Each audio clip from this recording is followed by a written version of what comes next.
السلام علیکم ورحمۃ اللہ وبرکاتہ۔ بچوں، آج سے ہم قرآن پاک کا ترجمہ پڑھنے کا آغاز کریں گے اور ساتھ ہی آیات کا فہم حاصل کریں گے، یعنی آیات کو سمجھیں گے تاکہ ہمیں معلوم ہو سکے کہ اللہ تعالی ہم سے کیا چاہتے ہیں۔ تو آئیے سٹارٹ کرتے ہیں۔ اعوذ باللہ من الشیطان الرجیم، میں شیطان مردود سے اللہ کی پناہ چاہتی ہوں۔ قرآن پاک پڑھنے کا یہ ادب ہے کہ اس کا آغاز تعوذ یعنی اعوذ باللہ من الشیطان الرجیم سے کیا جائے، کیونکہ اللہ تعالیٰ سورۃ النحل آیت 98 میں فرماتے ہیں فَإِذَا قَرَأْتَ الْقُرْآنَ فَاسْتَعِذْ بِاللَّهِ مِنَ الشَّيْطَانِ الرَّجِيمِ۔ ترجمہ، پھر جب تم قرآن پڑھنے لگو تو شیطان مردود سے اللہ کی پناہ مانگ لیا کرو۔ بچوں، کیا آپ امیجن کر سکتے ہیں ایک ایسا شخص جس کے پیچھے اس کا دشمن بھاگ رہا ہو اور وہ کسی پناہ گاہ کی تلاش میں ہو، یعنی اسے کوئی شیلٹر چاہیے۔ بالکل اسی طرح ہمارا دشمن شیطان ہر وقت ہمارے پیچھے لگا ہوا ہے، اور خاص کر اس وقت جب ہم قرآن پاک کو سمجھ کر پڑھنے کا ارادہ کریں، پھر تو شیطان بہت الرٹ ہو جاتا ہے، کیونکہ جب تک انسان شیطان کی مرضی کے کام کرتا ہے شیطان اس سے خوش رہتا ہے، لیکن جب وہ یہ ارادہ کرتا ہے کہ قرآن پاک کو سمجھ کر پڑھے تاکہ اسے اللہ کی مرضی کے کام معلوم ہو سکیں، تو شیطان اسے بہکانا چاہتا ہے۔ اسی لیے انسان کو شیطان سے بچنے کے لیے ایک شیلٹر یا پروٹیکشن کی ضرورت ہوتی ہے، اور وہ پروٹیکشن اللہ تعالیٰ انسان کو دیتے ہیں۔ اسی لیے اللہ تعالیٰ نے یہ ادب سکھایا ہے کہ قرآن پڑھتے وقت سب سے پہلے تعوذ پڑھنا ہے، اور اس کے بعد بسم اللہ الرحمن الرحیم، اللہ کے نام کے ساتھ جو بہت مہربان بار بار رحم فرمانے والا ہے۔ حضرت ابو ہریرہ رضی اللہ سے روایت ہے، نبی صلی اللہ علیہ وسلم نے فرمایا، اللہ تعالیٰ نے رحمت کے 100 حصے کیے ہیں، ان میں سے 99 اپنے پاس رکھے ہیں اور ایک زمین پر اتارا ہے۔ یہ بخاری کی روایت ہے، یعنی ایک حصہ رحمت پوری دنیا میں انسانوں، جانوروں سب کے درمیان ڈیوائیڈ کر دیا گیا ہے، اور 99 حصے اللہ تعالیٰ نے ایمان والوں کے لیے رکھے ہیں جو وہ قیامت کے دن دیکھیں گے۔ یہ قرآن بھی اللہ کی رحمت کا اظہار ہے، کیونکہ قرآن کو سمجھ کر پڑھنے سے ہمیں زندگی گزارنے کا طریقہ معلوم ہوتا ہے، اور اس طرح انسان جہنم سے بچ سکتا ہے۔ ہر وہ کام جس کے شروع میں بسم اللہ پڑھی جاتی ہے اس میں اللہ کی مدد، رحمت اور برکت شامل ہو جاتی ہے۔ اس طرح شیطان سے بچ کر اللہ کی حفاظت میں آ کر اس کی رحمت اور مدد کے ساتھ ہم قرآن پاک کی پہلی سورت کا آغاز کرتے ہیں، جس کا نام ہے سورۃ الفاتحہ۔ سورۃ الفاتحہ مکی سورت ہے۔ نبی صلی اللہ علیہ وسلم کی نبوت کے بعد پہلے 10 سال کا عرصہ جو ہجرت سے پہلے کا تھا مکی دور کہلاتا ہے، اور اس دوران جو صورتیں نازل ہوئیں انہیں مکی صورتیں کہا جاتا ہے۔ نزول کے اعتبار سے یہ 5ویں صورت ہے جو نبی صلی اللہ علیہ وسلم پر نازل کی گئی۔ فاتحہ کا مطلب ہے کھولنے والی، یعنی اس صورت سے ہم قرآن پاک کا آغاز کرتے ہیں۔ اس صورت کے کئی اور نام بھی ہیں، جیسا کہ ام الکتاب، ام القرآن، الشفا، یعنی اس صورت میں شفا ہے، الرقیہ، رقیہ دم کو کہتے ہیں، یعنی اس صورت کو پڑھ کر دم بھی کیا جاتا ہے۔ السبع المثانی، 7 بار بار دہرائی جانے والی آیات، یعنی یہ آیات دن میں کئی بار نمازوں میں دہرائی جاتی ہیں۔ الصلاۃ، اس صورت کا ایک نام الصلاۃ بھی ہے، کیونکہ سورۃ الفاتحہ صلاۃ یعنی نماز کا لازمی حصہ ہے۔ سورۃ الفاتحہ کو 3 حصوں میں ڈیوائیڈ کیا جا سکتا ہے، یعنی اس کے 3 پارٹس ہیں۔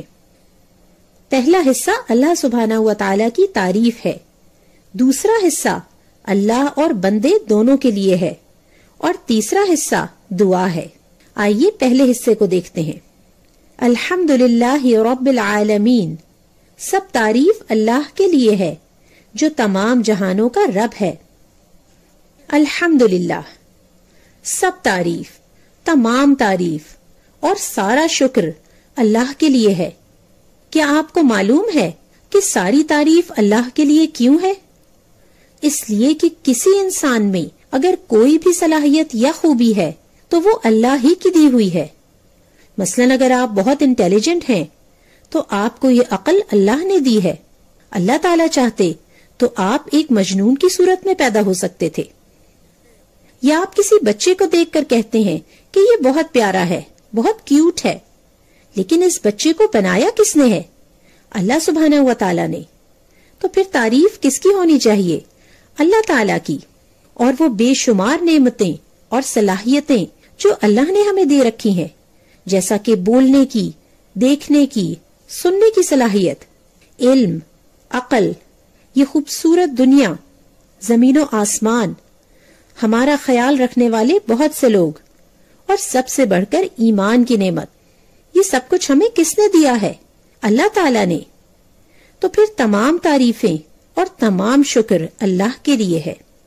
بچوں، اگر آپ کو کسی انسان سے کوئی فائدہ پہنچتا ہے، مثلاً آپ کی ماما آپ کا بہت خیال رکھتی ہیں اور آپ کو مزے مزے کے کھانے بھی بنا کر دیتی ہیں، تو آپ کو ان کا بھی شکر ادا کرنا ہے۔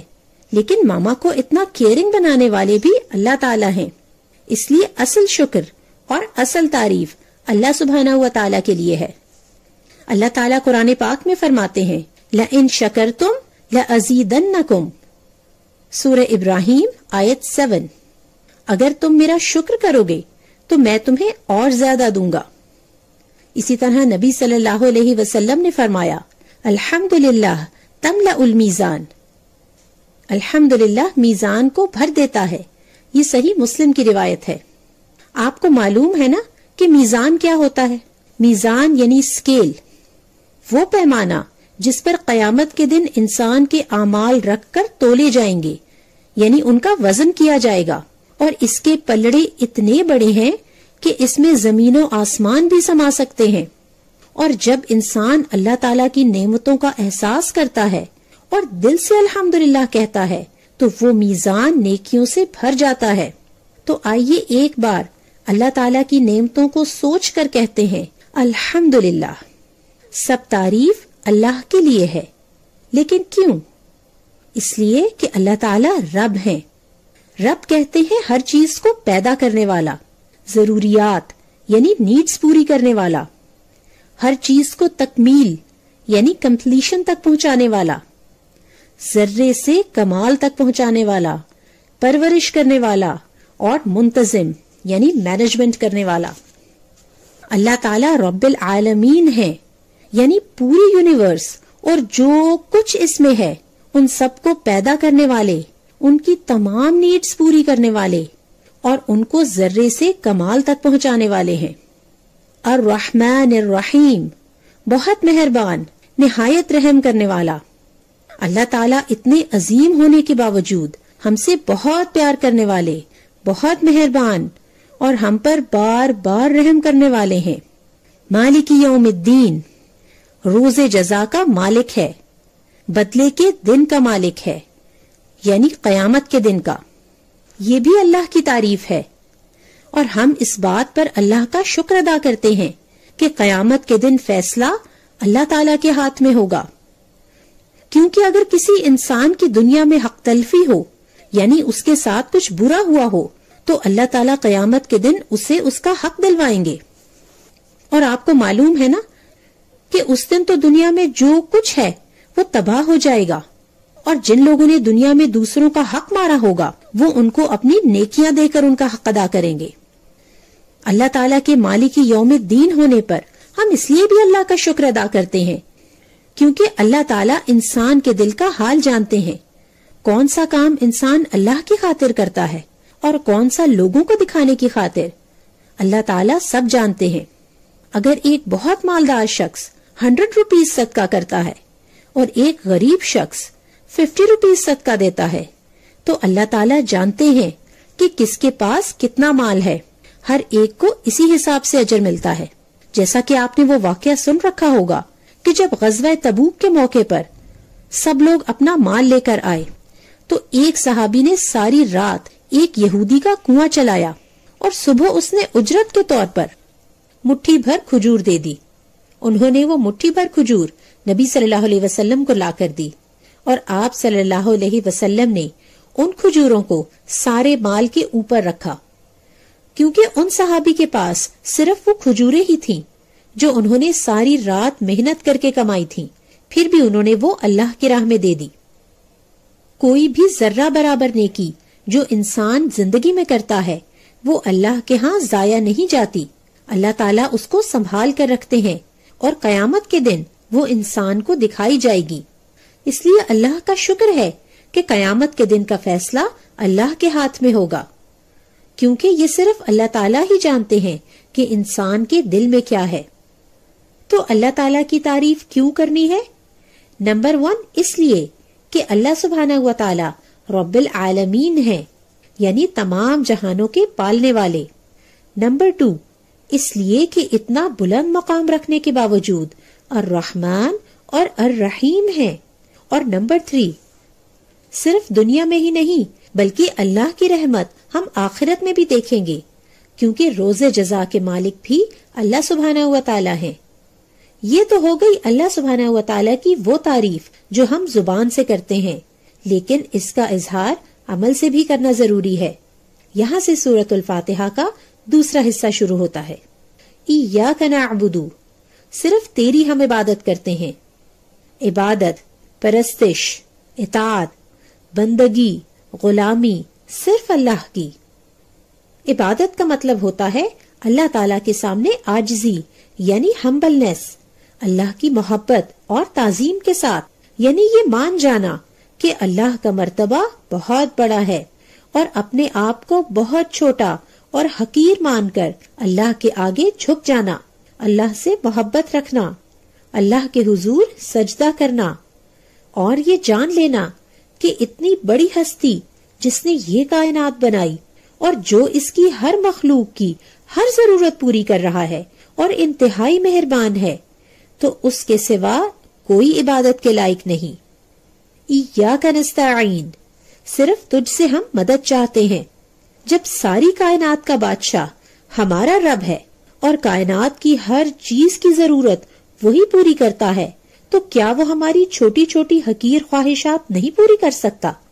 یقیناً کر سکتا ہے، اس لیے ہم صرف اسی سے مانگتے ہیں۔ نبی صلی اللہ علیہ وسلم نے فرمایا، الدعاء مخ العبادہ، دعا عبادت کا نچوڑ ہے۔ یہ ترمذی کی روایت ہے۔ اب مانگنے کی چیزیں تو بہت سی ہیں، لیکن سب سے بہترین چیز جو اللہ سے مانگی جا سکتی ہے وہ ہے ہدایت، اور یہاں سے سورۃ الفاتحہ کا تیسرا حصہ شروع ہوتا ہے جو کہ ایک دعا ہے۔ اہدنا، دکھا ہم کو، الصراط المستقیم، سیدھا راستہ۔ سیدھے راستے سے مراد اسلام کا راستہ ہے۔ لفظ اہدنا ہدایت سے نکلا ہے۔ ہدایت کا مطلب ہوتا ہے راستہ دکھانا، راستے پر چلانا اور منزل پر پہنچانا، یعنی اللہ تعالیٰ ہمیں اسلام کا راستہ دکھاتے ہیں، پھر اس پر چلنے میں ہماری رہنمائی کرتے ہیں، یعنی ہمیں گائیڈ کرتے ہیں، اور پھر منزل پر پہنچاتے ہیں، یعنی ڈیسٹینیشن پر۔ اور ہماری فائنل ڈیسٹینیشن کیا ہے؟ جنت انشاءاللہ۔ تو جس راستے کی دعا ہم اللہ تعالیٰ سے مانگ رہے ہیں وہ کس کا راستہ ہے؟ صراط الذین انعمت علیہم، ان لوگوں کا راستہ جن پر اللہ نے انعام کیا۔ وہ کون لوگ ہیں؟ انبیاء، صدیقین، شہداء اور صالحین۔ انبیاء یعنی نبی، صدیقین یعنی سچ بولنے والے لوگ، یہ ایک ٹائٹل ہے جو اللہ کے چنے ہوئے لوگوں کو ملتا ہے۔ شہداء یعنی وہ لوگ جو اللہ کی خاطر اپنی جانیں قربان کرتے ہیں، اور صالحین یعنی اللہ کے نیک لوگ۔ کیا آپ کو معلوم ہے کہ ان پر اللہ تعالیٰ نے کیا انعام کیا ہے؟ جی، انہیں اللہ تعالیٰ نے ہدایت دی ہے، یعنی دین پر عمل کرنے کی توفیق دی ہے۔ انہیں اللہ کی اطاعت کرنا یعنی اللہ تعالیٰ کے حکم ماننا اچھا لگتا ہے، اور یہ اللہ تعالیٰ سے محبت کرتے ہیں۔ دنیا کی چیزیں تو اللہ تعالیٰ کافروں کو بھی دیتے ہیں، بلکہ بہت زیادہ دیتے ہیں، لیکن حدیث میں آتا ہے کہ اگر اللہ کے نزدیک دنیا کی حیثیت ایک مچھر کے برابر بھی ہوتی تو اللہ تعالیٰ کسی کافر کو اس میں سے ایک گھونٹ پانی بھی نہ پلاتا. یہ ترمذی کی روایت ہے. لیکن اللہ کی طرف سے اصل انعام یہ ہوتا ہے کہ انسان کو سمجھ آ جائے کہ اس کے لیے اصل نجات اسی میں ہے کہ وہ اللہ کے احکام کو سمجھے اور ان پر عمل کرے تاکہ اسے جنت بھی مل سکے اور اللہ تعالیٰ کو بھی خوش کر سکے. غیر المغضوب علیہم، ہمیں ان لوگوں کا راستہ نہیں چاہیے جن پر اللہ تعالیٰ کا غضب ہوا، جن سے اللہ تعالیٰ ناراض ہوئے.